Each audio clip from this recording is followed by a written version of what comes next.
साथीहरू, यो बुहारी भन्ने शब्द चाहिँ कसले बनाइदिएको होला नि?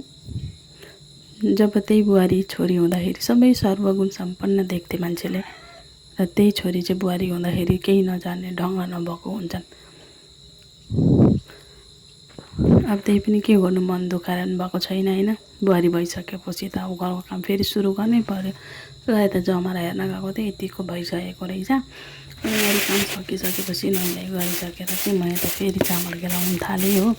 चामलमा फेरि पनि घुन परेछ। अन्त खाना बनाउँदै म यता चामल केलाउँदै गर्दै थिएँ। अनि अब खाना पनि सबैलाई दिइसकेँ। अनि म पनि खाना बसेँ हो। र आलुचप चाहिँ आमाले बनाउनु भयो होइन, अरू चाहिँ मैले बनाएँ।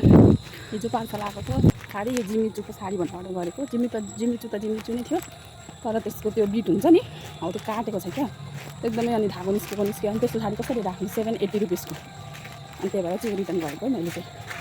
र यता पार्सल पुऱ्याउनु गएको थिएँ। यता दुर्गा माता लिनलाई एकदम आउने हुनुहुँदो रहेछ, सबैजना मिलेर पार्सल पनि रिटर्न गरिदियो हो मैले। अनि रिटर्न गरिसकेर एकछिन बसेको त फेरि आउनु भएछ हो माता रानीले।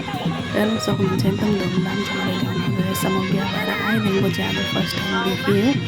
र आज चाहिँ भगवान्ले नै जोडिदिनु भएको होला मलाई देख्न चाहिँ।